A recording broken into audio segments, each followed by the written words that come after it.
Hey, Art Coco here. It's going to be a question and answer session. I'll ask the questions, I'll answer them. Questions Matthew 24 and 20 through Matthew 24 verse 29. But immediately after that, the tribulation. In this passage, it's clearly said that Christ would come immediately after the tribulation. But in 2 Thessalonians 1, verse 6 through 8, it's shown that it's his coming from heaven with his angels that is causing the tribulation. How can this be explained? Well, you're correct in pointing out that the word tribulation is found in both passages. Both passages harmonize well with each other. In Matthew 24, there's a great tribulation, the persecution of the saints, which is followed immediately by the coming of Christ, which causes the heavens and earth to be shaken and all the tribes of the earth to mourn. In 2 Thessalonians 1, verse 6 through 10, we see that the same scenario, the saints were being persecuted, Christ would come and give them relief, and then at the same time give tribulation to the ones that were persecuting the saints. We're talking about two different phases of the same tribulation, with Christ's return in the middle. First against the saints, because they were being persecuted, and the second against the ones that were persecuting the saints. Both passages deal with both phases of the same persecution, or the same tribulation. Next question, in Luke 21:8. Many shall come in my name, saying, the time is at hand. Go ye not after them. Why not go after them? Was the time not at hand? Yes, the time was at hand. But it wasn't. You had to wait for these signs. In Luke 21:9, the very next verse, Jesus said the reason his disciples should not pay any attention to anyone saying that the time was at hand in those days was because the other signs that he gave hadn't happened, so that they couldn't miss it. When compared with the parallel accounts in Matthew and Mark, this is even more apparent. For instance, if Jesus had given him 20 signs to look for and only 5 of them had taken place, it wouldn't make much sense to believe that the time of the end was immediately at hand. But if all 20 signs had taken place, they could be sure that the end was indeed at hand. And sure enough, the New Testament time statements written nearest to the time of the destruction of Jerusalem are more intense in their nearness than the earlier time statements.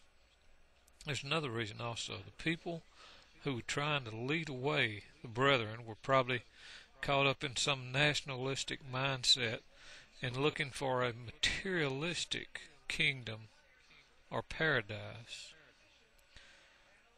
And they were Judaizers. To follow them would have been a fatal thing to do in the view of what happened to them at the destruction of the temple in AD 70. Next question. Luke 21, verse 29 through 31. Did the fig tree refer to Israel becoming a nation again? The fig tree was not the main symbol of Israel. Instead, the main symbol was the olive tree. There's really no indication that the budding of the fig tree in Luke 21, verse 29 through 31 referred to Israel becoming a nation in 1948 or in any other year. Verse 29 shows that the fig tree is not the only thing that sprouts leaves when summer is near. Jesus said, "Watch the fig tree and all the trees." If we are to take the budding of the fig tree to mean that Israel becoming a nation, then we must take in account all the other trees to refer to all the other nations that would somehow become nations. But this wouldn't make any biblical sense at all. Jesus did, at other times, use the fig tree to illustrate fleshly Israel. Once when he cursed the fig tree on his way to Jerusalem, after he cursed it, he said, "Let there be no more fruit from you forever." This indicated that the cutting off of the fleshly Israel was God's chosen nation that was being cut off forever. Today, Christ's kingdom is God's nation, and a physical Jew or anybody else is welcome to become a citizen of God's nation. But fleshly Israel will never again, according to Jesus, produce fruit as God's chosen nation. That holy duty and privilege belongs to Christ followers, Christians, both now and forever. Next question. Does Matthew 24 refer to only the period of 40 years from the cross to the destruction of Jerusalem? Yes. Let's look at some of the factors of the Olivet Discourse that definitely point to the conclusion that Matthew 24, Mark 13, and Luke 21 were all fulfilled in that first century. First, when Jesus' disciples asked him, "What is the sign of your coming and the end of the age?" they must have had in mind the destruction of the temple. Jesus had told them that the temple was going to be completely destroyed. For the disciples, the destruction of the holy temple would have been viewed as nothing less than a massive upheaval or the end of the entire religious political world or system. So it's not surprising they would connect the destruction of the temple with the final coming of Jesus and the end of the age. Jesus said many false Christs will rise up and false prophets. The rising up of many impostors was a sign that the last days had arrived. Apostle John understood that this was being fulfilled in the first century.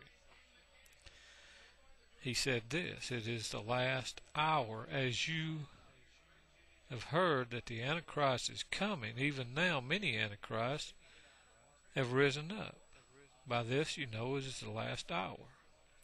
John told his readers that they could know it was the last hour of biblical Judaism, because many Antichrists had risen up. In other words, since Jesus said that many false Christs and false prophets would appear in the last day, John and the other Christians knew that the end was indeed near for them, because many of the deceivers had already appeared.